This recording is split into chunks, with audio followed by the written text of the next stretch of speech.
All right, we are live at CHI from the Executive Club. Boys, what do you think about this? Wow, this is awesome. I don't know how we got in here. Well, I mean, we had to bribe Mitch, but fortunately we just only had to give him like one Coca-Cola. Apparently his dad doesn't ever let him have Coke. Wow. It's most disappointing for him. All I know is we've got to monetize this podcast enough so that we can get one of these boxes because I am tired of watching soccer with the normies.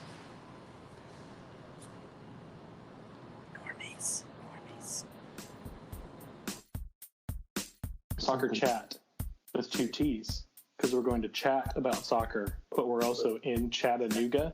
So it's like a play on words. And, you know, Chattanooga is a soccer city.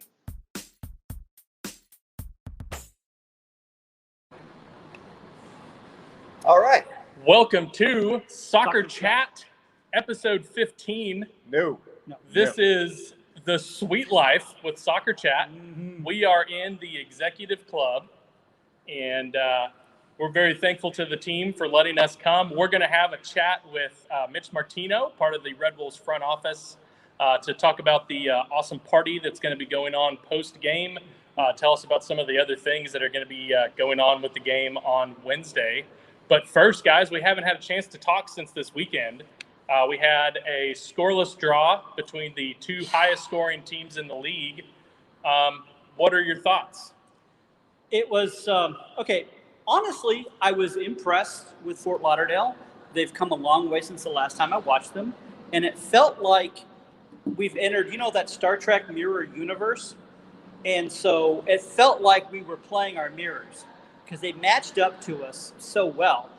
And it seemed like, you know, for tit for tat, that they, you know, we were kind of canceling each other out. But I was ultimately frustrated because I knew we were the better team. I think they were better in the first. Second, we were definitely better. And it was so frustrating. We just couldn't get that ball in the net. Well, you know, there's a couple things for me in that game. First and foremost, assume that the refs are always going to be that terrible. And so if the refs are always that terrible, we then are depending on us putting the ball in the net with the fact that there's going to be times where we're having to do it while being pushed in the back. But on top of that, Tim Trilk was the reason that game's a tie. Yes. And that needs to be, I mean, starting like right away, like yes. Second minute, he makes his first save. There's multiple other saves. There's one that became, you know, nominee for save of the week. Go out and vote for it, but it wasn't even his best save in our opinion. That's my takeaway is without Tim Trilk, that game doesn't end up in a tie. No, absolutely. He was definitely man of the match. And the frustrating for them, I think frustrating for Fort Lauderdale was Tim Trilk. On the opposite end, the frustration was we just couldn't finish. So we were our own worst enemies, and Tim Trilk was their worst enemy. So I think an additional enemy that we had to combat had to do with the refereeing. You know, I know the most shocking news for all. I believe now the Red Wolves are the only team in the league that has not had a penalty kick, as Omaha got one in their last game against North Carolina. 2 pretty obvious. One, a guy going straight through the back of Rafa Menzigen with no attempt to play the ball. Yeah. And another on a cross coming to the back post as our player is in the air, he gets run into and bumped. And when you go back to the game that took place here at CHI against Madison, where Jono's goal was taken off the board for winning a very clean header in the air. Yeah, that's to have someone come and bump someone in the air and the referee not give that call is super frustrating. And then we go into the second half. We create a lot of great opportunities. We have a good push trying to come away with that goal. You feel like we're a team that's the better team that should come away with the win. Yeah. One of the things that I think it comes down to, something that's a theme that we've talked about, is a lot of guys on the team pressing, trying to play hero ball. There was a play where Markey got sent in, was coming to the front post. I believe got a rebound off a save. All he has to do is make a little slide across the goal, and Galindrez is there for a tap-in. Instead, he goes for a power shot that the keeper then deflects over the goal. Yeah. And some of those things, I think the team needs to tighten up to really turn these draws into wins. It's not even just missed opportunities where, like that, what you're talking about there. There's been goals that we've scored where we scored the goal, and it was wonderful. But if you go back and watch the goal, we had a wide open player that a touch pass would have made that not nearly as a complicated goal to score. And sometimes I think they get so excited about this amazing goal that they scored that even in those situations, someone should look at them and be like, yeah, great goal. Galindros was wide open. This one that I'm thinking about specifically, there was a goal that was scored where Jackson Dietrich literally is standing by himself, and he's like this. Even after the goal score, he's still going, dude, like, I'm right here. Why are you not passing it?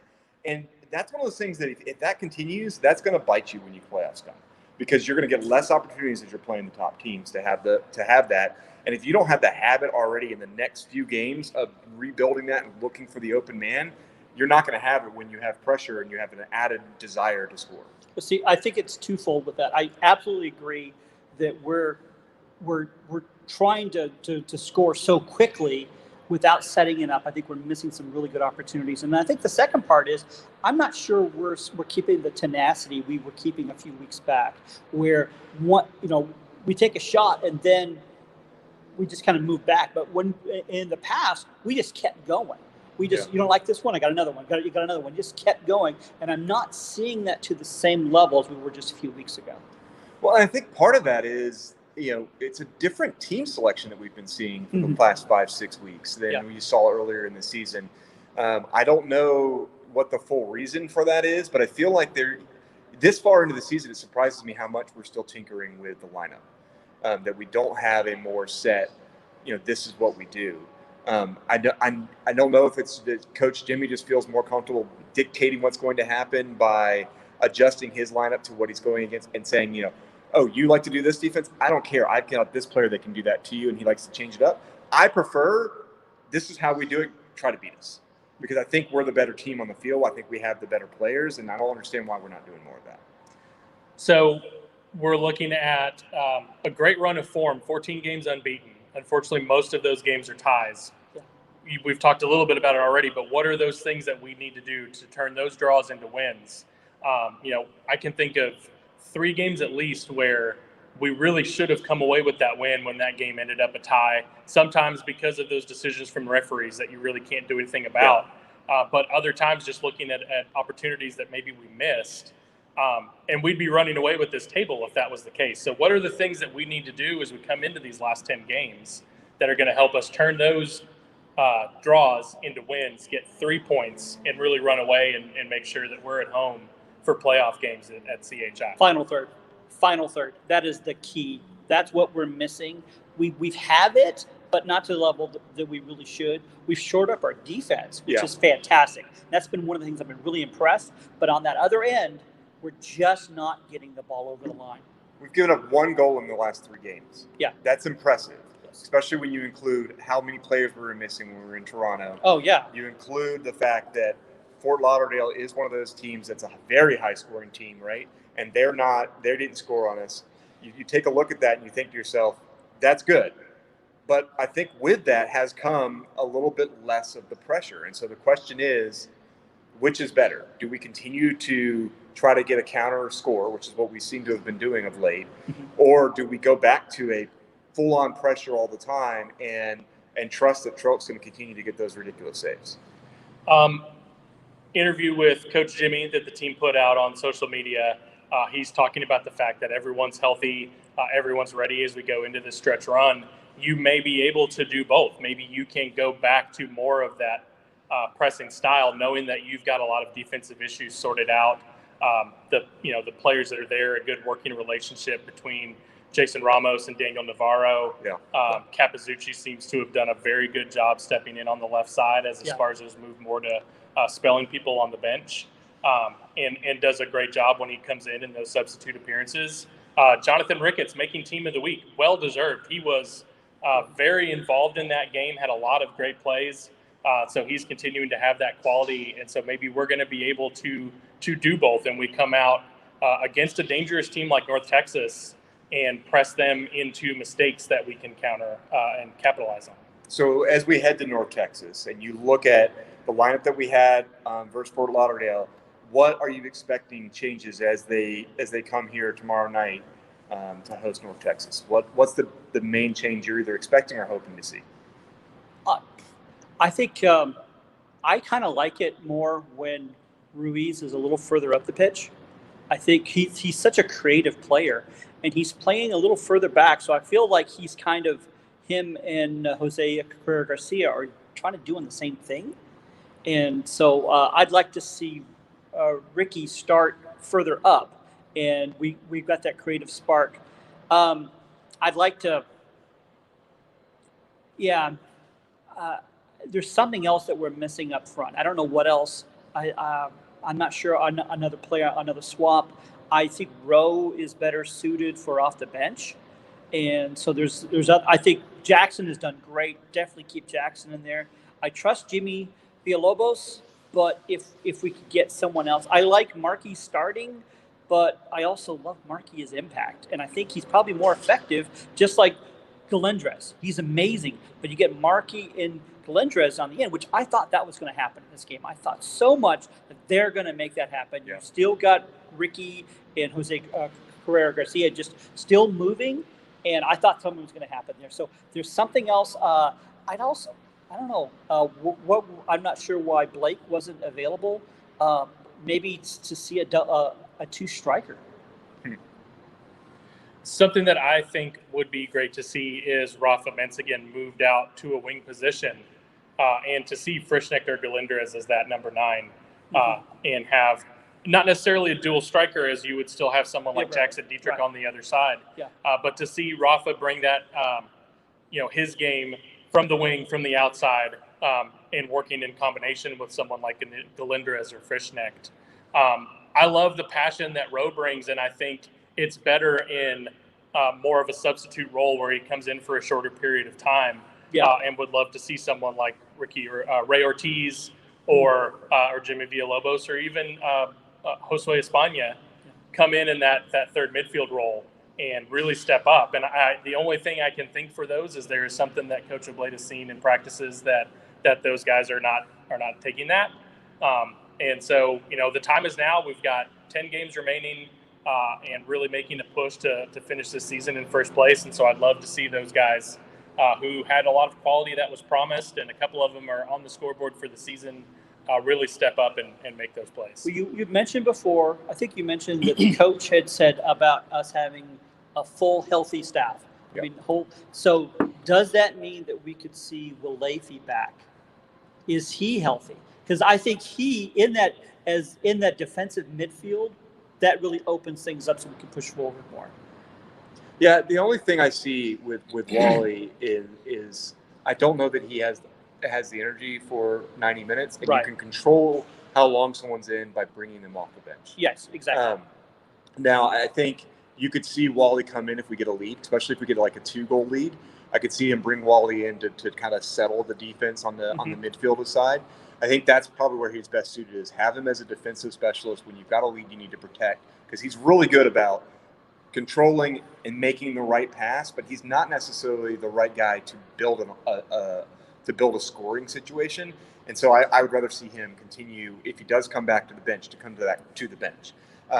That said, I think Rowe in the same way. I would like to see Rowe go to the bench. I don't know if it's España that I want to see kind of get in there. I don't know who it is that replaces him, but I feel like I am still shocked that Rowe hasn't gotten a red card yet, because you mentioned his passion. A lot of times it's dissent to the ref, and these refs they're quick with their cards, and I keep waiting for something to happen. Fully deserved, by the way.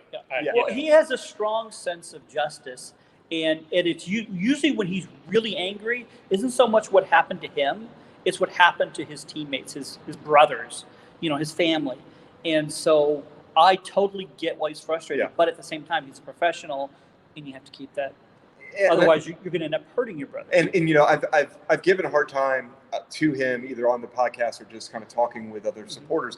He's not Juan Mare, okay? He's not someone that when he's on the field, I'm confused as to why he's on the field. It's new here. That's why Adam didn't spit on the floor when he said his name. Yeah. So it's not that type of situation. But it is sometimes where there's plays that he makes that I am like, okay, you're there. Like, you're getting in the right spot. Like, so it's not like Mare where you look up and you're like, you're 30 yards off sides and away from the ball. What is happening?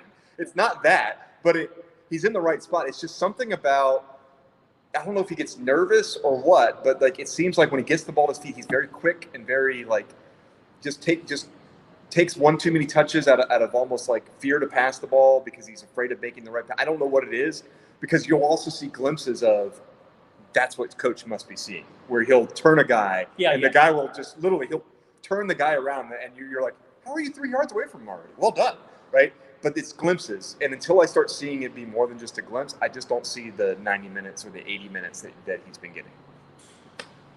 All right, well, now's the time where we make our uncomfortable predictions. Jeff? Well, when you go to uncomfort, you go for the age. So I am really, okay, the safe bet would be a draw because that's the law of averages. And what we do. But I am going to, because, it's not going to cost me any money. So I'm going to go ahead. I'm going to go for a 2-1 Red Wolves win. I think, no, I'm going to go for a 2-0 Red Wolves win because Trilk has won me over. Trilk plays the way he plays tonight. There's no way we're going to lose. But I think our players are frustrated and they want to get the ball in. Even though I know it's a Wednesday night, I think we're going to make a difference. The fans out there on the pitch is what's going to push it over. So I'm going to go for a 2-0. I'm going to be extra positive. So I'm going to go back to my normal ways of being very negative. I got this as our first loss for 14 games. We have been either winning or tying. We're at home. We have yet to have lost at home this season. And here's why I'm saying that. North Texas has been playing really well lately. And you can't discount that. I don't expect a blowout. I've got us losing this 1-0 and me walking out of the stadium going, well, if they would have called the 2 penalties, we would have won the game. That's what I'm expecting. So you talk about North Texas playing well. They're unbeaten in 9 games right now. However, the last 4 of those have been draws. Out of those 9 games, they only have 3 wins. So they're kind of in the same boat that we're in that they're unbeaten, but they're not winning. And I think I agree more with Jeff that we have a team that is frustrated, that is wanting to get to the breakthrough. When you talk to any of the players, when we have any of these interviews, they all talk about how close they are. Yeah. And I just got to feel like at some point during the week, since they played Saturday, Coach Oblate has taken the team over to Camp Jordan. They found some kids playing pickup, and they asked them to join in. And we had this awesome music montage of all of them playing soccer with a bunch of kids and rediscovering their joy of the game. And then Keenan Thompson taught them how to shoot a knuckle puck. And they're going to come out Wednesday and really show people what they can do as a team, attacking, pressing. They're going to defend well. So I'm saying 3-0 Red Bulls victory. I hope you guys are right. Wow. I thought I was crazy, but I knew you were. Now, there's another factor, and we're in it right now, because up until this week, there was still a little bit of Greenville green on the outside of this, because this has been, every time that you come to the stadium, there's something a little bit different. There's something added to it. But for a while, it was that Greenville color that was here for it. Now it's completely gone. I'm wondering if that's going to impact what I've noticed our players respond and the fans respond when they see another step in the stadium, which means there's long-term investment. So I'm hoping that's also going to come into play. So that's a good cue. We are, of course, tomorrow is going to be a big night as we debut the executive club. And I say we, I had nothing to do with it. But we're going to bring on Mitch Martino, part of the Red Wolves front office. Thank you for joining us, Mitch. Really big day as we open the club and the suites. You've been here with the club since they started, since they broke ground. This was just, kind of forested, swampy area, and look at everything that it is now. What are your thoughts as you just kind of see this debuting? And I think it's very exciting every time that something new comes into the stadium. Just like you guys are talking about, every time you come, there's something different. I feel like this building specifically really progressed very, very quickly, being a bunch of steel beams at the start of the season, and all of a sudden to where we can get people in here, and we're very close to being fully done. So it's awesome. It's really rewarding to see, and I think it's kind of being able to have it to where, like, you guys as well have been in the stadium and seen it progress so much over the past year plus at this point. I think it's been kind of unique because in most other situations, you know, they don't let anyone in until the thing's fully done. And we've had this unique scenario to where there's a new thing to check out every single time we come to a game. So definitely having a major stadium asset like this come online is really exciting.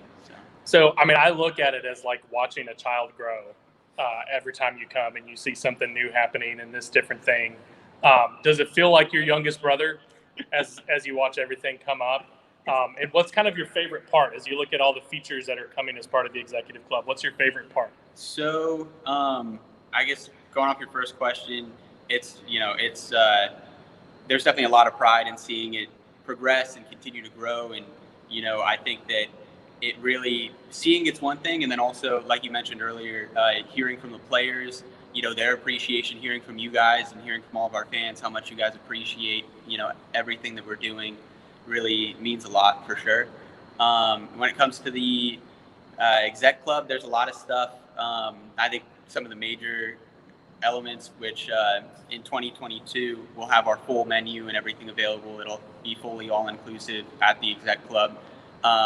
Is probably the food and beverage tie-in that we're going to have. We're at the final stages of getting our liquor license right now as well too. So we'll kind of get some. We're trying to come up with a good name for a Red Wolves mixed drink. So I feel like if you guys come up with anything solid, let me know. I don't know about solid, but it probably would be very liquid. Challenge accepted. Challenge. Oh yes. Name it the Rusty Third Kit, and then we don't have to hear it anymore. Exactly, the Rusty Third Kit. Just get rid of it. Just get rid of that bad joke.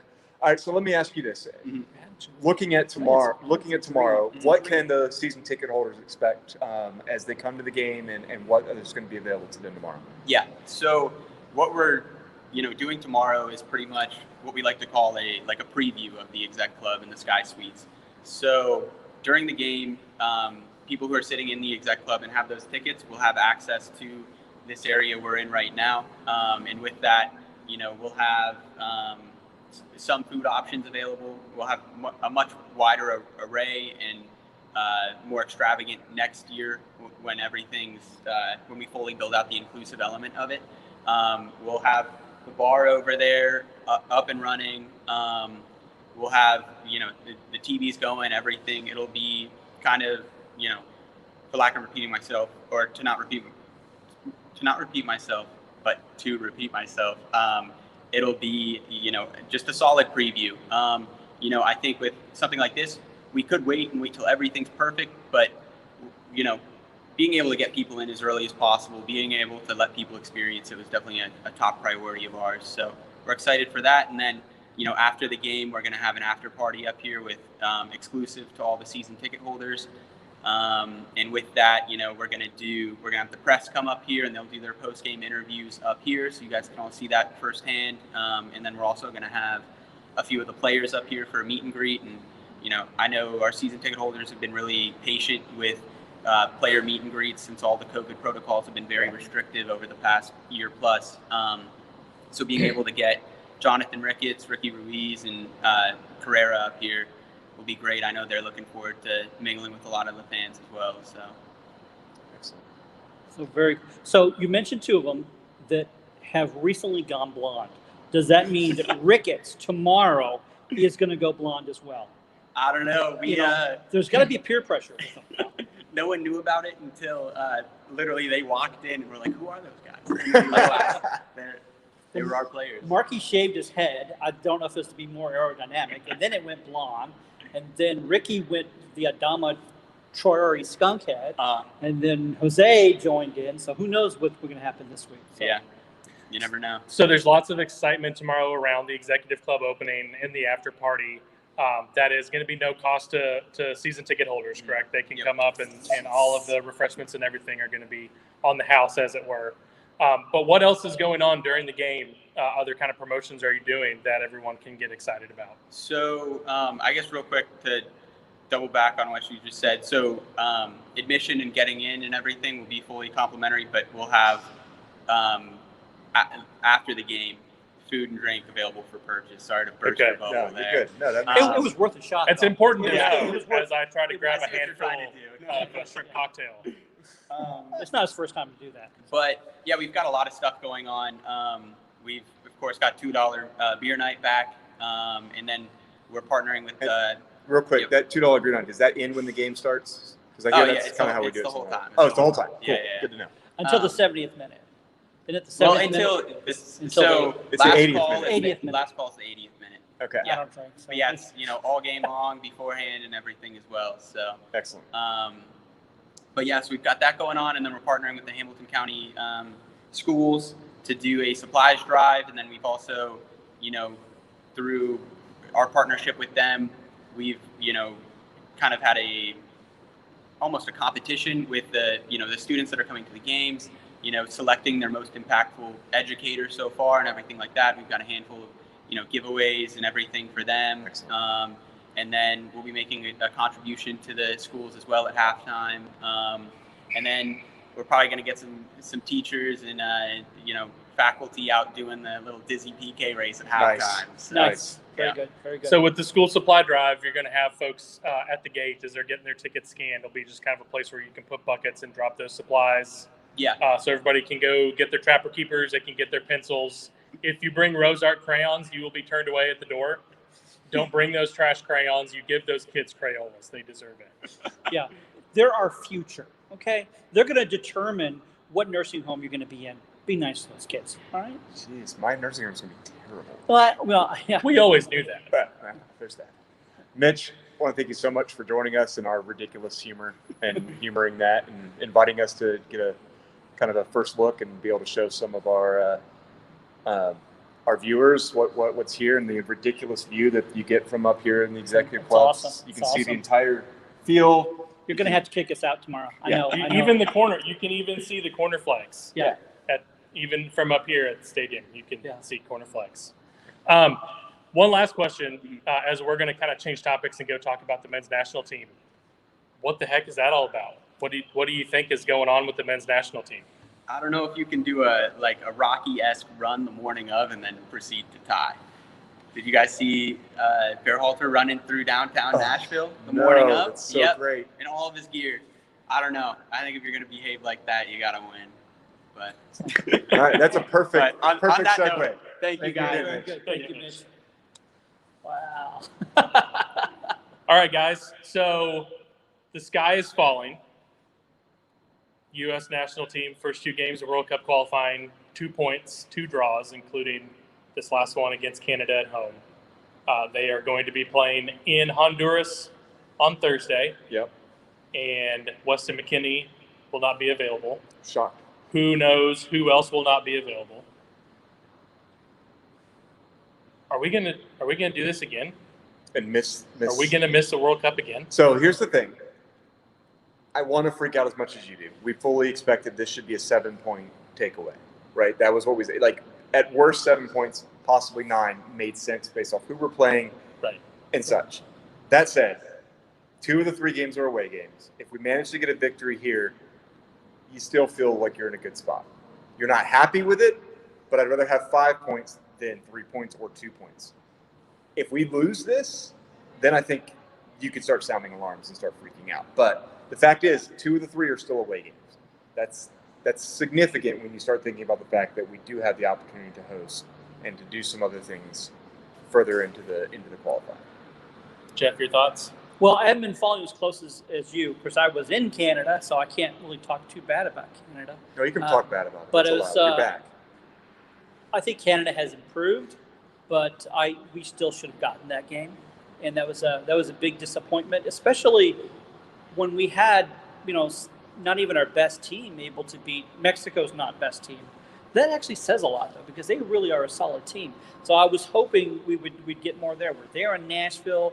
There was huge support, and it's I think disappointed, but I don't think the end's over. But if they don't turn it up, it will be. Their backs are against the wall. They've got to start getting some wins, or they're gonna have a longer vacation. So the way that they finished that game against Canada makes me highly skeptical that they can go down to Honduras, who is probably the 3rd, 4th best team in CONCACAF. and come away with a victory. And it's a theme ever since Greg Berhalter has taken over. It was a theme, honestly, when Jurgen Klinsmann was coaching, of we do not take a game by the throat and win it. We got that one goal up, and the crowd was into it, and they were excited, and our team shut off for 1 second and got beat by the speed, and the goal scored, and the whole building deflated, the players with it. It's going to be a very difficult situation in Honduras, and I have a hard time seeing us come away with that win, which puts us at best at 3 points, which I believe is similar to where we started in the last hex before that World Cup. And from there, the pressure only gets ratcheted up, and U.S. players don't seem to be able to perform when that pressure is turned on. I'm very, very – I believe that they're going to qualify. I think we're going to qualify in third place, needing to get a draw on the last day, and we're going to play the most tortured, anxiety-ridden draw that we can possibly play in the last game of the octagonal, and we'll get there. Let me ask you this. We don't get the victory. Does Berhalter keep his job? We get a loss. Say it's a loss. I feel like we will, because here again, I don't think U.S. soccer is one that they want to show that they're not going to overreact. But is that an overreaction at that point? I don't think it is, but I think that they'll think it is. Yeah. And that's why they'll keep him through further into the cycle. But he has – I don't feel like this team is impressed with the loads of attacking talent that we have. A lot of people were questioning the substitution choices that he made. The thing that was the biggest fail to me was that he waited until the 80th minute to put anyone in when that game obviously needed a change. That we didn't see Ricardo Pepi, a guy who was on a hot streak, when we needed that goal to get that win at home. I understand not putting him in first thing in El Salvador, where you're afraid that that's going to be too much. That's someone's going to throw something that's going to unnerve him. Yeah. But here in Nashville, when you needed that point, and we all know Ricardo Pepi is going to come in and take someone's heart out. And he's got speed, and he's got a great finishing leg. Like, it didn't make a lot of sense to me either. But based off the way that they were playing, they needed a counterattack forward, and he was like, "Oh, I got one. Yeah, let's not use him." I was like, what's happening? Like, you brought on this player who has been, as you said, on a hot streak in MLS. Yeah, it's MLS, but you're playing MLS players. Like, right. Like, it's not like you're like, yeah, but it's only MLS. Yeah. Who do you think Canada's full of? Yeah. It's MLS players, like, or USL. Like, Jamaica's a USL team, basically, right? Like, you're not playing against European talent. Yeah. So if you've got a guy who's beating MLS talent on a regular basis on your bench, who fits exactly what you need, and you don't pull that trigger, that makes sense for people to be confused and frustrated by you. Here's my thing. If he loses this game and U.S. Soccer doesn't take an action on him, they can't the rest of the way. Because this is really, in my opinion, the only time that there's enough time for him to build up for whoever would replace him, to build something different and to put an impact. You wait until the next cycle of games and you're still not happy with him, you've waited too long. This is it. It's either they turn it on and they get a win for him, he loses it and they get rid of him and they replace him with someone else.